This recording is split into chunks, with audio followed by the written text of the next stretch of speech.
नमस्कार, Himalayan discover के MI talk show में आपका स्वागत है। मैं हूं मनोज इस्टवाल। जैसा कि आप भली भांति जानते हैं कि हिमालयन डिस्कवर लोक समाज, संस्कृति और सामाजिक मुद्दों की लगातार पैरवी करता रहा है और आगे भी लोक से जुड़ी विभिन्न विधाओं पर चर्चा होती रहेगी। आज मेरे साथ एक ऐसे शख्स हमारे स्टूडियो में मौजूद हैं जिन्होंने लोक समाज के लिए विभिन्न विधाओं को सब इकट्ठा करके एक तस्तरी में सजा के रख दिया। जी हाँ, राजनीति और सामाजिक क्षेत्र में एक बहुत बड़ा, जिसको बोलते हैं नाम कमाने वाले हमारे प्रमुख महेंद्र राणा जी से आज उनके इस सफर के बारे में बात होगी कि किस तरीके से वो प्रमुखों के भी प्रमुख, यानी प्रमुख संगठन के अध्यक्ष और लगातार एक टर्म नहीं 2 टर्म से लगातार प्रमुख संगठन के भी अध्यक्ष रहे और जो उनका विकास खंड है उससे पहले, चाहे वो कलजी खाल हो चाहे द्वारी खाल हो, उन विकास खंडों के बारे में लोग जानते तक नहीं थे। आज वही विकास खंड बहुत ऊंचाइयों पे है। प्रमुख साहब, बहुत बहुत धन्यवाद, आप हमारे शो में आए।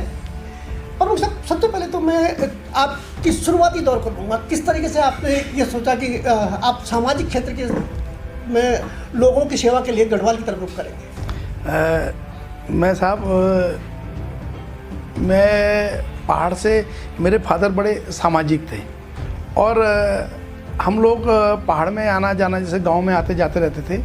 तो फिर जब फादर बहुत सामाजिक थे और जिस भी क्षेत्र में आते थे, मैं बचपन से मुझे लगता था कि मुझे जैसे पहाड़ की पीड़ा थी, दर्द था और लोगों के बीच में बड़ा अपनापन सा लगता था। तो जब उत्तराखंड बना तो मैंने बहुत आंदोलन में हमने कि भाई उत्तराखंड मिले हमें, हम बहुत रैलियां मैंने अटेंड करता था और जाता था। फिर जब जैसे ही उत्तराखंड बना तो हम लोग फिर आए उत्तराखंड में आए तो हर समाज से जुड़े हुए जो मुद्दे थे, जो पहाड़ का दर्द था, तो मेरा यही था कि भाई किस तरह से हम, ये हमारी जो रोडें नहीं थी, पानी की समस्याएं थी, बहुत दिक्कतें थी पहाड़ों में और जो ब्लॉकों की पोजीशन थी, तो हमें मुझे विधायक का टिकट नहीं मिल पाया और मैं कांग्रेस पृष्ठभूमि से जुड़ा रहा।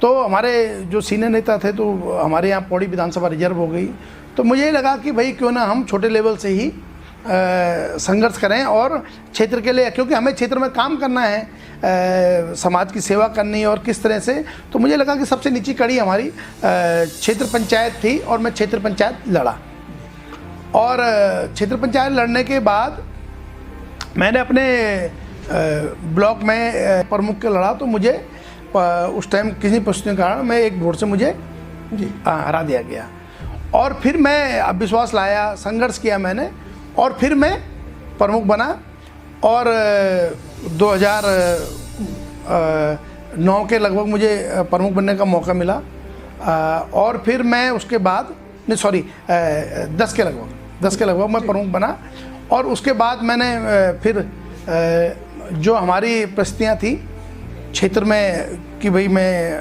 काम करूं, फिर मैं उस हिसाब से लगा था। ये तो सब ठीक है कि आप प्रमुख बने, लेकिन प्रमुख बनने के बाद आप जन जन तक कैसे पहुंचे? सबसे बड़ी पहल तो ये है कि आप कांग्रेस पृष्ठभूमि के होते हुए भी भाजपा वाले भी उतना ही प्यार करते हैं, आपको बसपा वाले भी प्यार, सभी दल के जो जितने भी हैं, आप जनप्रतिनिधि के रूप में, जनता के सच्चे सेवक के रूप में जाने जाते हैं। आपका दल कोई मायना नहीं करता।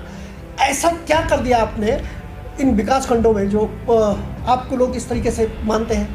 मेरा ये रहा साहब, कभी भी हमने हमेशा विकास को महत्व दिया है, चाहे वो, मैं पार्टी को महत्व नहीं देता। मेरा ये कहना है कि पार्टी है, लेकिन पहले सबसे पहले हम लोग भाई हैं। हम पहाड़ का, हमें पता है कि इनकी क्या ज़रूरत है, इनका दर्द है और हम लोग जब उन पदों पे हैं तो उस पद की गरिमा और उन लोगों का दर्द हमको समझ के, और जिस तरह से आप देखते होंगे मेरी माँ हैं, वहाँ बहनें हैं, मेरे बड़े बुजुर्ग हैं, युवा साथी हैं, तो कभी उनको ये महसूस नहीं हुआ वो विधायक जी पे बाद में जाएंगे, पहले मेरे पास आते हैं, सांसद जी पे बाद में जाएंगे, पहले मेरे पास आते हैं, प्रधान जी के पास बाद में जाएंगे, पहले मेरे पास आते हैं। उनको ये लगता है कि मेरी माँ बहनें शाम को पहले बोलती थी कि भूला हम तो किससे बात भी नहीं करते थे, हमको नेताओं से डर लगता है। नेताओं से बात भी नहीं करते थे, अपनी समस्या भी नहीं बोलते थे। लेकिन वो मेरे को खुल के मेरे से बातें करती हैं, अपने परिवार की डिस्कस करती हैं, और उनको ये लगता है कि हमारा कोई परिवार का आदमी जो मुखिया है आज ब्लॉक में, तो वो हम उससे कुछ बोलेंगे तो हमारी समस्या सुनेगा और हमारा काम करेगा। तो इसीलिए उनका प्यार है, और उन सब का प्यार है कि कभी मुझे उन्होंने पार्टी से नहीं जोड़ के देखा, मुझे उन्होंने अपना भाई, अपने परिवार का व्यक्ति माना, और मैंने उनके साथ हमेशा कंधे से कंधा मिला के खड़ा रहा, और आज इसीलिए मुझे वो प्यार, सम्मान, आशीर्वाद देते हैं। मैं उनका दिल की गहराइयों से बहुत बहुत धन्यवाद करता हूँ। अरे एक बात तो मैं बताना ही भूल गया कि प्रमुख साहब ने उस क्षेत्र में, जैसे हमारे पौड़ी डिस्ट्रिक्ट में हमारी लोक संस्कृति के जो थड़िया, चौपड़ा, बाजूबंद, जुमेलो, ये सब आंगनों से गायब हो गए थे। लोक समाज का जो जुड़ाव था वो आपसी निरंतरता के कारण धीरे धीरे छिटक रहा था। गांव की बसासत में जो बसी हुई महिलाएं, रची बसी महिलाएं हैं, उनके कंठ कैसे फिर से खुले, कैसे उनके पैर थिरके, इस पर प्रमुख साहब आपने एक पहल की, और कलजीखाल ब्लॉक और अपने वर्तमान द्वारीखाल ब्लॉक में जी बार बार महिलाओं को, मातृ शक्ति को बुलाया जी। उसके पीछे कारण क्या? जी, मेरे को ये लगता था कि जो क्या है, मेरी माँ बहनें हैं, और बड़े बुजुर्ग में देखता था कि मैं अपनी दादी को, अपनी माँ जी को, अपनी ताई जी को देखता था कि वो गांव में जब खेत में काम हो जाते थे तो वो मिल के गाँव में चौफल करते थे, और सब लोग मिल के बड़ा अच्छा लगता था। तो मुझे लगा, जब मैं देखता था गांव में, तो मेरी माँ बहनें घर से बाहर नहीं आ पाती हैं, कभी मेले खेले में चली, कभी बाज़ारों में चले गए, लेकिन जो हमारा पहाड़ी कल्चर था, जो हमारी संस्कृति थी, वो कहीं मुझे ख़त्म होती हुई दिख रही थी। तो तब मैंने वहाँ अपनी माँ बहनों से बात करी, और उन्होंने कहा, अरे बोला, आप ऐसा करोगे तो हमारे लिए बहुत अच्छा है। और फिर मैंने वहाँ जब कलजीखाल में पहली बार वो आई, तो आपने देखा होगा कि उनके ड्रेस अप, उनका जो सेंस हमने मंच पे भी कराया, और उन्होंने जो आप कह रहे हैं कि सारे उन्होंने जो पहाड़ की जो संस्कृति थी वहाँ उन्होंने बिखेरी, और इतने खुश हुए वो लोग कि कम से कम 15,000 के लगभग गैदरिंग थी। हाँ, 15,000 के लगभग गैदरिंग थी, और ऐसा लग रहा था कि जैसे फूल बिखेर देते हैं, लाल, नीले, पीले, मेरी बहनें, मेरी माताएं वो दिख रही थी, और उनको इतना खुशी मिलती है। वो लोग, आप में हमारे पहाड़ में जैसे भुक्की पीना होता है, आशीर्वाद देना होता है, तो उन लोगों ने मुझे इतना आशीर्वाद दिया, और मैं जो भी आज मैं हूँ तो उनकी बदौलत, उनके आशीर्वाद से हूँ, और उनके चेहरे पे जो खुशी मिली मेरे को, मैं वो बयान नहीं कर सकता। और तभी से मेरा हमेशा ये रहता है कि हर साल में ये प्रोग्राम कराता हूँ, और उनको लगता है कि हाँ, वो मेरे से पूछती हैं कि भुला कब कर रहा है। और मेरे यहाँ आप यकीन नहीं मानोगे, 80-80, 85-85 साल की जो दादियाँ हैं, नानियाँ हैं, वो आती हैं। वाह। अब सबसे बड़ी बात ये बताइए कि प्रमुख के सफर के बाद आपने लगातार 3 टर्म के प्रमुख में निर्विरोध रह गए जी, मतलब चुनाव नहीं लड़ना पड़ा। ऐसी क्या घुट्टी पिलाई आपने आम जनता को कि जो प्रमुख का जैसा पद बार बार अपने हक में करना, ये कैसे संभव हो पाया?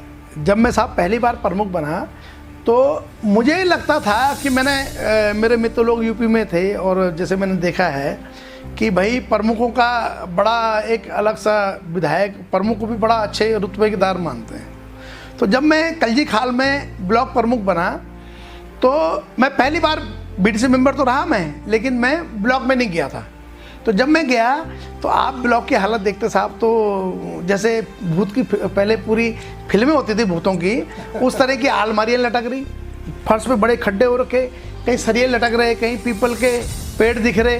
तो वहाँ जब मैंने बोला कि यार प्रमुख का ऐसे स्टाफ बैठा हुआ, और मैंने उनसे पूछा, एक से पूछा, मैंने कहा यार प्रमुख के बैठने के लिए कहाँ हैं? तो एक वहाँ से एक स्टाफ का आदमी बड़े प्यार से उसने बोला कि प्रमुख को जगह नहीं दिख रही हो, कहीं बैठ जा। तो लेकिन मेरे दिमाग में जो यूपी का फिगर था कि भाई प्रमुख के लिए अलग वो होगा, डेकोरम होगा, कुछ होगा। तो तब मैंने सोचा कि भाई मैं पहले ये ब्लॉक की व्यवस्था ठीक करूँगा। तो जो पुरानी ब्लॉक बिल्डिंग थी, मैंने पहले उसको ठीक किया, और तब उसकी व्यवस्था ही ठीक करी, उसको एक सिस्टम में आया। तो उस टाइम हमारे यहाँ डीएम साहब चंद्रेश यादव जी थे, तो वो भी स्पेशल आए। तो वो कह रहे थे कि ऐसा मेरा ऑफिस भी नहीं है जैसे आपने ये पुराना ब्लॉक बिल्डिंग बनाई। और माननीय प्रीतम सिंह जी उस टाइम पे पंचायती राज मंत्री थे और ग्राम विकास मंत्री थे, तो उनसे के द्वारा मैंने, और हमारे अब तो स्वर्गीय हो गए सुंदरलाल मंदरवाल जी विधायक जी थे, तो उस टाइम पे मैंने उस ब्लॉक का, पुरानी ब्लॉक बिल्डिंग का उद्घाटन कराया। और फिर जब मैंने वो काम किया तो मेरे यहाँ क्षेत्र के लोगों को कि लगा कि भाई हमारे 50, 55, 60 साल का ब्लॉक बना हुआ, कि पहली बार उनको ये लगा कि भाई इस तरह का एक कोई प्रमुख आया है जो काम कर रहा है। और मुझे उन्होंने कहा कि बस जिस दिन मैं क्षेत्र पंचायत लड़ा और उसके बाद जब वहाँ मेरे जो भाई लोग जीते, क्षेत्र पंचायत जीते, मेरी माताएं जीती, उन्होंने कहा नहीं, बोला हमारे पास आने की जरूरत नहीं है, आप सिंगल हो। और सभी भाइयों ने मुझे प्यार दिया और मैं निर्विरोध फिर दोबारा प्रमुख बना। और फिर मैंने जो वहाँ पे दूसरी ब्लॉक बिल्डिंग बनाई साहब, जो ब्लॉक बिल्डिंग बनाई और जो काम करे वहाँ कामों का आप जो आज हमारे यहाँ कलजी खाल में देखेंगे आप, रोडों की किसी क्षेत्र में कमी नहीं है। ब्लॉक बिल्डिंग ऐसी है कि पूरे हिंदुस्तान में ऐसी ब्लॉक बिल्डिंग नहीं है। जो हमने प्लांटेशन कराया हरेला के तहत, हर साल हम 25 से 30 हज़ार फलदार वृक्ष लगाते हैं। हाँ, वो उनसे लोगों को क्या होता है कि जो हमारे यहाँ पहले एक पेड़ लग जाता था तो 10 साल में फल देता था, हम हाइब्रिड प्लांट लगाते हैं। हाइब्रिड प्लांट लेके जाते हैं सीधा, वो हाइब्रिड प्लांट में कि 1 साल में फल देना शुरू हो जाता है। इस बार भी जो हमने प्लांट मंगाए हैं वो तो फल दे रहे हैं, अभी अमरूद उनके पेड़ हैं जो मैंने द्वारी खाल में मंगाए। तो इस तरह के हमने जगह जगह बेंचें लगाई, व्यू पॉइंट बनाए, पार्क बनवाए। मैंने जो हमारे ज़रूरतमंद गरीब बच्चे थे जिनके एजुकेशन में भाई दिक्कतें थी कि भाई ये बच्चा पढ़ने में बहुत अच्छा है लेकिन इसको फाइनेंशियली प्रॉब्लम है, उन बच्चों को मैंने गोद लिया, उनकी एजुकेशन के व्यवस्थाएं बनाई। तो और हमारे जो अच्छे टीचर थे, अच्छे अधिकारी थे, उनको सम्मानित किया। तो इस तरह की व्यवस्थाएं रही। और आज जो उसके बाद फिर मुझे तीसरी बार मुझे द्वारी खाल में गया तो मुझे 2 बार वहाँ गया, फिर मुझे द्वारी खाल में लोगों ने फिर निर्विरोध बनाया। मैं यहाँ टोकना चाहूँगा जी। द्वारी खाल रहा, कलजी खाल रहा, 2-3 बार राष्ट्रीय भाई सब कहते हैं कि महेंद्र राणा प्रमुख के रूप में इतना सर्वसंपन्न है कि किसी भी चीज़ को जब चाहे खरीद ले। क्या राष्ट्रीय अवार्ड खरीदे जा सकते हैं जिसे वो भी कांग्रेस में रह के भाजपा की केंद्रीय सरकार दे? ऐसे अवार्ड तो खरीदे नहीं जा सकते ना। 3 नहीं 4 टर्म पे राष्ट्रीय अवार्ड लेना ये बड़ी वो है। और बात सिर्फ महेंद्र राणा तक नहीं है, श्रीमती राणा पहली बार प्रमुख बनी है कलजी खाल ब्लॉक की और वो भी राष्ट्रीय अवार्ड ले चुकी है जी। ऐसा क्या जादू की छड़ी आपने घुमाई कि आपके कार्यों की वाहवाही पूरे देश में है? सर क्या है कि मैं जब पहली बार प्रमुख बना और इसमें क्या होता है कि लोग कुछ भी बोलते रहें, जो सरकारी सिस्टम है वो थोड़ा बहुत तो आपको ये होगा कि भाई 19 का तो थोड़ा आपको थोड़ा सा पुश कर देंगे कि आपका एक कागज़ कम है वो तो कर सकते हैं, लेकिन ग्राउंड में जो काम है वो आपको काम करना पड़ेगा। और जो मुझे अवार्ड मिले, माननीय पूर्व प्रधानमंत्री मनमोहन सिंह जी ने 1 बार मुझे अवार्ड दिया, 2 बार मुझे मोदी जी ने अवार्ड दिया, हमारे यशस्वी प्रधानमंत्री जी हैं अभी माननीय मोदी जी, उन्होंने 2 बार दिया। इस बार स्टेट गवर्नमेंट ने हम दोनों पति पत्नी को दिया। और ये क्या होता है कि स्टेट गवर्नमेंट की टीम होती है, 2 बार निरीक्षण करती है, स्टेट गवर्नमेंट से जाते हैं, फिर भारत सरकार की टीम आती है, वो निरीक्षण करती है, कामों का मुआयना करती है कि हर एंगल पे लोग ये सोचते हैं कि हमने ये बजट आया है इसको ठिकाने लगाएं। मेरे यहाँ आप बजट की एक रुपए की एक पाई का हिसाब ले सकते हैं।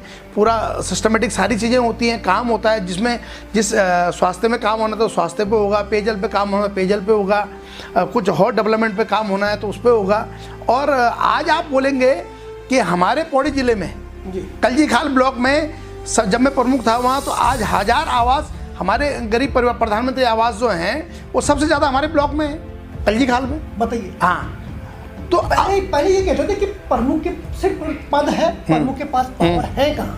प्रमुख के पास धन संपदा के लिए विकास कार्यों के कुछ है कि नहीं? आज वो सारा निरर्थक कर दिया है प्रमुख महेंद्र राणा ने। राणा जी ये बताइएगा कि आपने सीडीएस जब आपके रावत जी विपिन रावत जी एक्सपायर हुए, उनके नाम पे क्या कुछ अपने द्वारी खाल, क्योंकि वो द्वारी खाल क्षेत्र के हैं जी, तो उनके नाम पे भी कुछ क्या है बोले आपने, ये सुनने में आया है? जी साहब, मैंने जब द्वारी खाल में क्या होता था कि द्वारी खाल में ब्लॉक बिल्डिंग की ऐसी जर्जर हालत थी जैसे कलजी खाल में थी। तो फिर जब मैं द्वारी खाल गया तो द्वारी खाल में मैंने नई बिल्डिंग बनाई और वहाँ हमारा जब मुझे पता चला कि भाई हमारे बिपिन रावत जी शहीद हो गए, तो मुझे लगा कि भाई हमारे पहले CDS और हमारे ब्लॉक से थे, और जिनका इतना नाम तो हम और क्या कर सकते हैं, लेकिन हमारा ब्लॉक हमेशा उनको याद करे।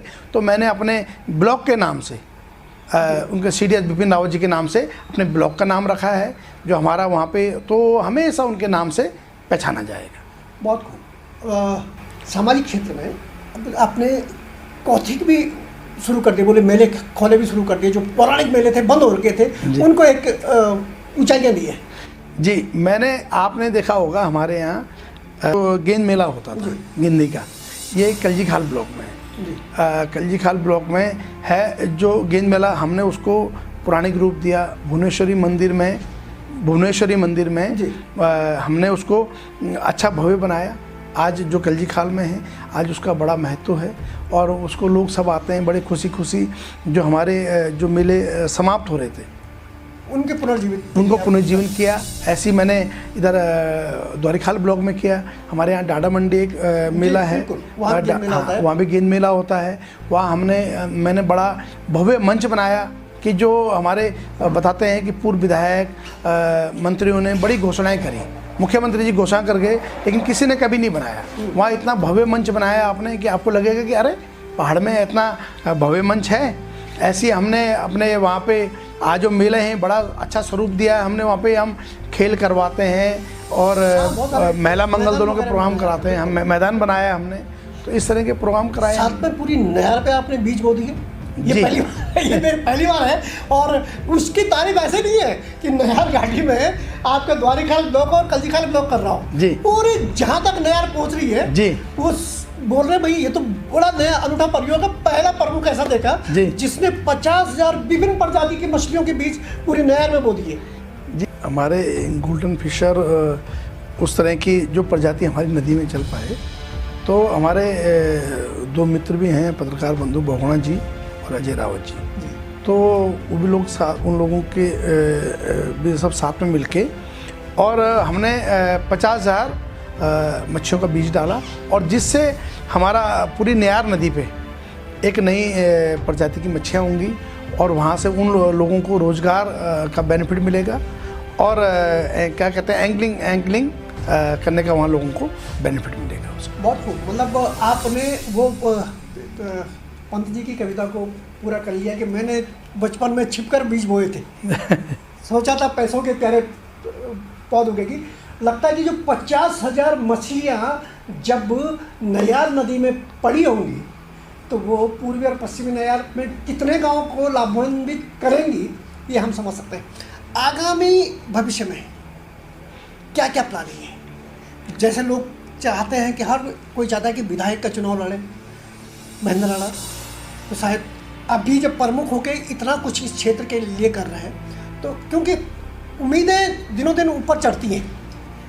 आगामी भविष्य में आपका क्या एक टारगेट है? किस तरीके से आप अपने सिर्फ 2 विकास खंडों को नहीं बल्कि पूरे पौड़ी जिले को आगे लाने की एक पहल करेंगे? क्या प्लानिंग है आपकी? मेरा यही प्रयास है। देखिए साहब, आदमी जब राजनीति में है और समाज सेवा कर रहा है, तो आपको अभी हमें एक छोटा प्लेटफॉर्म मिला है, तो ब्लॉक लेवल तक मैं काम कर पाता हूँ, और विधानसभा जब होती है तो बड़ा प्लेटफॉर्म मिल जाता है, और आपकी बहुत सारे जो अधिकार हैं वो बढ़ जाते हैं। और जो मैं अभी अपने भाई बहनों को, माताओं को देना चाहता हूँ, वो मेरे अधिकार में नहीं आ पाता है। तो मेरी माँ बहनें, मेरे बड़े बुजुर्ग सब लोग मुझे आशीर्वाद देंगे, तो मैं ज़रूर विधानसभा लड़ूंगा, और मजबूती से लड़ूंगा और सेवा करूंगा। आज जो काम मैंने करे हैं, मैं चैलेंज के साथ कह सकता हूं। आप विधानसभा में देखिए कि इससे पहले भी ब्लॉक रहे हैं, 65 साल द्वारिखाल ब्लॉक को हो गए हैं, 55-60 साल हमारे कलजी खाल ब्लॉक को हो गए हैं, और जो दोनों ब्लॉकों में मैंने काम करे हैं उनको आप देखिए, उनका आकलन मेरी माताएं बहनें, मेरे युवा साथी करेंगे, और उन सब का आशीर्वाद मिलेगा। वो हमारे जो साथी सहयोगी, जो हमारी टीम है, वो चाहेंगे कि मुझे विधानसभा लड़ना है, तो मैं ज़रूर लड़ूंगा, और उनकी सेवा जो करता था और मजबूती से करूंगा। और जो मेरे युवा साथी बेरोजगार हैं, मुझे रहेगा कि मैं किस तरह से उनका युवाओं को रोज़गार के लिए कुछ ऐसी योजनाएं बनाऊं कि जो मैं अभी नहीं कर पाता हूँ, मुझे जो जिस तरह के हमारे जो डेवलपमेंट मैं करना चाहता हूँ वो मुझे करने नहीं दिया जाता, मेरे को रोक दिया जाता है। तो मुझे मौका मिलेगा तो मैं आगे विधानसभा में मुझे आशीर्वाद मिलेगा तो मैं विधानसभा लड़ने की पूरी वो करूँगा।